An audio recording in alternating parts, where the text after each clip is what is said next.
皆様こんにちは。旅と旬のウォーキングスポット、食べ歩きインゲンです。今回は皆様も聞いたことがあるだろう貴重な蔵書の数々を展示している穴場、東洋文庫ミュージアムにやってまいりました。四季、東方見聞録、解体新書などご存知の方も多いのではないでしょうか。カフェも建物も中庭もまるで芸術品。このチャンネルでは旅行費用や食費を貯めるために節約生活もしているインゲンが無料や穴場、格安などお得なお出かけ情報もご紹介しています。美術館や博物館などは行く前に聞き流すだけでわかるような説明を心がけています。見どころや事前に頭に入れておいた方がいいなと思われることを解説してまいりますので、展示をより楽しんでいただけたらいいなと思います。よければ最後までご覧ください、またはお聞き流しください。アクセスは駒込駅から徒歩約 6,7 分。道なりに陸義園があります。交差点を右に曲がってすぐ、世界5大東洋学研究図書館の一つ、東洋文庫ミュージアムにやってまいりました。創設者は三菱財閥の第3代当主岩崎久彌。そのため小祝農場のカフェが併設されています。入場料は一般900円、65歳以上の方は800円。それ以上の価値ありの蔵書がいっぱい。入り口には東洋の各国の言葉でいらっしゃいませが描かれています。暑い日は早速クーラーの効いた中へ。こんなお出かけもいかがでしょう。こちらのシールを胸元につけて入場、1日券です。東洋文庫の蔵書はおよそ100万冊。こちらは世界最長の展示ケース。それを飾っているこちらがオリエントホール。吹き抜けが明るく開放感があります。全体図はこちら。1階のオリエントホール、そして2階にはモリソン書庫、企画展などがあります。時空を超える旅へようこそ。ワクワクしますね。今回私が行った時のオリエントホールの展示は世界のお風呂機構。そのテーマに沿った書物がいっぱい。インダス文明モヘンジョダロには各家にお風呂が設置されていました。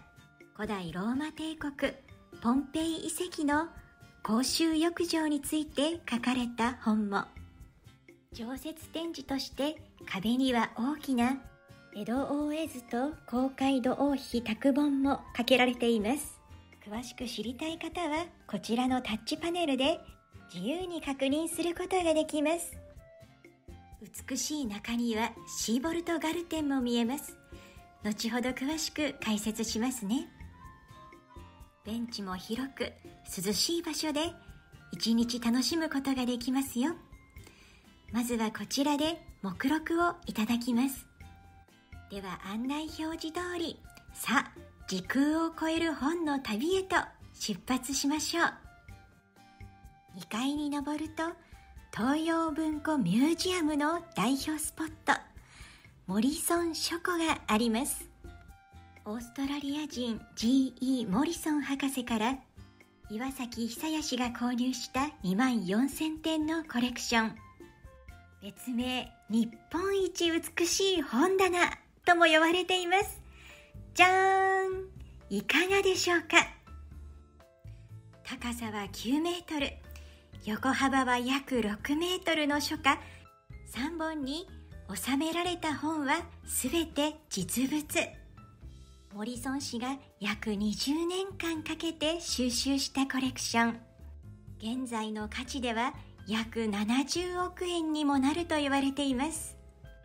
マルコ・ポーロが13世紀頃に口述筆記させた旅行記の初版本なんて貴重なものもあります。日本はジパングと紹介されていることでも有名ですよね。今回私が行った時の企画展示は東西お守り大集合ということで、アミュレットやスカラベなど多くのお守りに関する蔵書が展示されていました。これらは展示用に作ったものではなく実物。貴重な本は装丁も凝っていて、見ているだけで美しさに圧倒されます。モリソン書庫の中央にはソファーもあり、そちらに座りながらゆっくりとこの芸術品ともいえる本の森を眺めることもできます。見ているだけでうっとりとする書庫。写真で見たことはありましたが、ぜひこの美しさを足を運んで中央のソファーに座ってじっくりと眺めてほしい。その感動を味わってほしい。そう思って動画を作成いたしました。そしてこの後も貴重な蔵書がいっぱいあるのですが、このミュージアムは穴場中の穴場。周囲に聞いてもまだそれほどメジャーではないようでしたので、張り切ってご紹介させていただきます。こちらは四庫全書孫木1700年代清の乾隆帝の命により編集した一大草書です。四庫全書はなんと3万6,000冊もあります。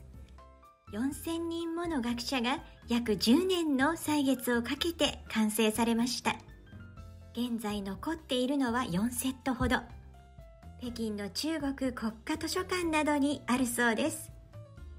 こんな豆知識も一緒に展示してあるので楽しく覚えられそう。ちなみに草書とは多数の書物を集めてまとめたもの。元は8万冊ほどから編纂したそうです。孫木、つまり目録だけでもこのように膨大な数になるのがわかりますね。今回の企画展示は東洋の医、健、美。医学や健康、美に関する書物があるのかと思うと楽しみですね。医療に関する書物なんてとっつきにくいのかなと思ってしまいがちですが、わかりやすく砕けた言葉で解説が書かれているので、とってもわかりやすくて興味を引くものばかり。当時から図も書かれていてわかりやすく解説がなされていたんですね。さて、ここからは岩崎文庫。国宝や重要文化財も展示されています。紀元前1世紀に活躍した歴史家司馬遷。彼の著書四季。平安時代である12世紀頃に書写された貴重な本が展示されています。関東には真の選定という文字が見えますね。この貴重な書物は真本義。真本義には真が中国統一を果たすまでの過程が記されているそうです。巻末には清が始皇帝として中国史上初めて皇帝を称したとあるそうなんですが、巻末なので広げられてないのかな。私は見つけることができませんでした。続いて鴨の長明による鎌倉時代の随筆北条記。行く川の流れは絶えずして、しかも元の水にあらずで有名ですよね。後白河法皇の命を受けて藤原利成が選者となった潜在和歌集。平安時代末期に編纂された勅撰和歌集です。そしてこちらが東方見聞録。マルコ・ポーロの旅行記です。旅行自体は13世紀、それが15世紀になってベストセラーになるなんて面白いですよね。永楽大典は中国最大の百科事典。なんと22,877巻あるそうです。こちらは石田三成記。石田三成側から見た関ヶ原の戦いが描かれています。こちらは近況という鳥類図鑑。編集したのは南宋里見八犬伝の著者曲亭馬琴です。続いて蚕の道へ。一気に照明が暗くなります。じゃーん、こちらが東洋文庫が特許を取った視覚演出クレバスエフェクト。あまりの深さにスリル満点。でも実は鏡などを使った演出で深さは10センチほど。そんなスリル満点の演出もあって飽きさせない展示の工夫が凝らされています。外は暑かったのですが一気にヒヤッとしました。本当に深さが10センチなんて信じられない。横に展示されているものもしっかりとこんな風に空間自体も楽しめる演出がされているのがいいところ。続いて企画展のメイン会場ディスカバリールームへ。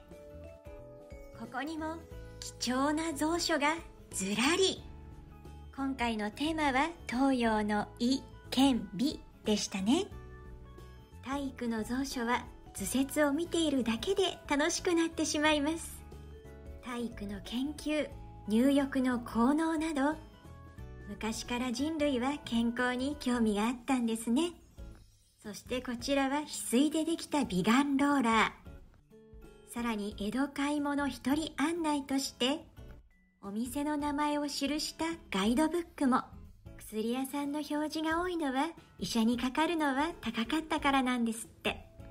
続いてメイクの仕方あれこれや眉の形あれこれ。美を探求する気持ちは時代を問わずですね。眉の形やメイクに流行があるということも。ヨーロッパの西洋医学、日本の医術に影響を与えた貴重な書物がずらり。鍼灸学が発達していた日本と解剖学が発達していたヨーロッパ。こちらにはなんとターヘル・アナトミアが解体新書の原点にあたる解剖書です。日本で初めて翻訳された西洋解剖医学書解体新書。翻訳者は杉田玄白です。その初版本がこちらにあります。こちらの人体解剖図紹介、表紙の絵をご覧になってください。この絵どこかで見覚えが、そう解体新書の絵にもなっています。儒学者貝原益賢の江戸時代のベストセラー養生訓。健康は健全な精神から、病は気から、胃は忍術。食事、睡眠、運動で機能巡りを良くしないとですね。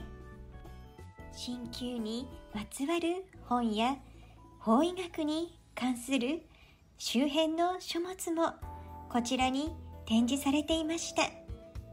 幅広く東洋の医剣美を学ぶことができます。こちらはイエズス会誌書簡集。海外で布教に当たっていた宣教師からの書簡を集めたものです。なんとマリー・アントワネットの愛読書でもあったのだとか。この本の形のお重に詰めたランチをいただくこともできますが、後ほど解説しますね。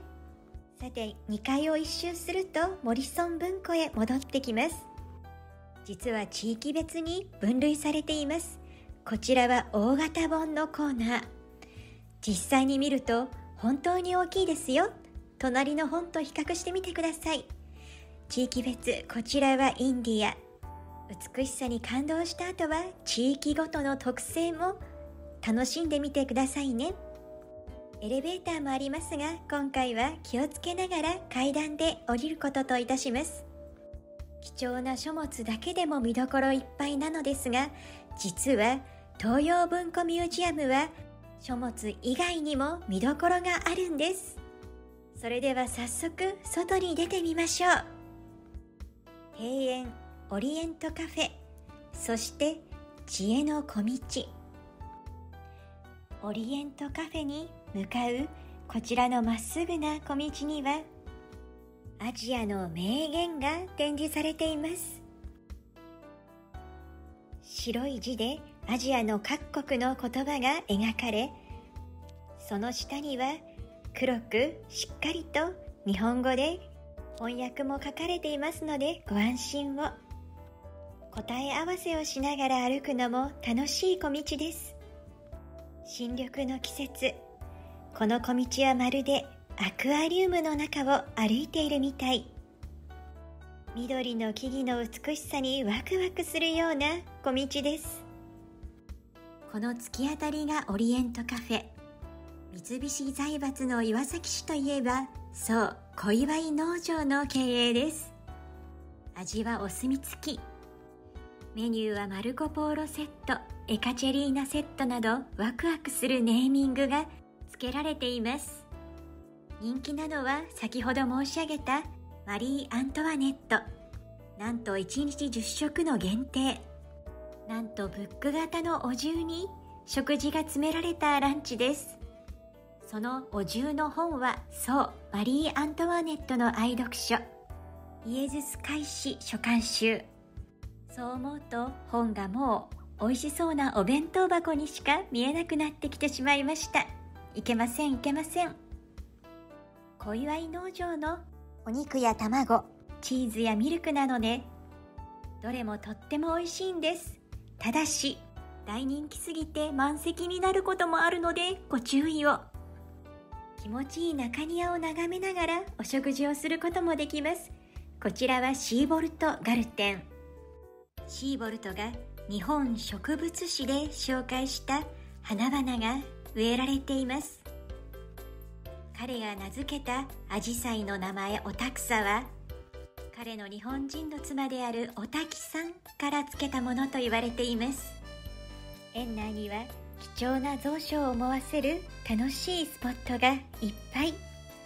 歴史も感じられて、無理のない規模、美味しいカフェも併設。夏の暑い時期、涼しくて楽しい、こんな場所も遊びに出かけてみられてはいかがでしょうか。同じ駒込駅には旧古川庭園や六義園もあります。そちらも動画にしておりますので、よかったらご覧くださいね。その2つは有名ですけれども、ここはそこまで混んでいない穴場なんですよ。こちらアンケートコーナー、ただの石ではありません。なんとグリーンオニックス。そんな細部にまで工夫が凝らされた展示がいっぱいあります。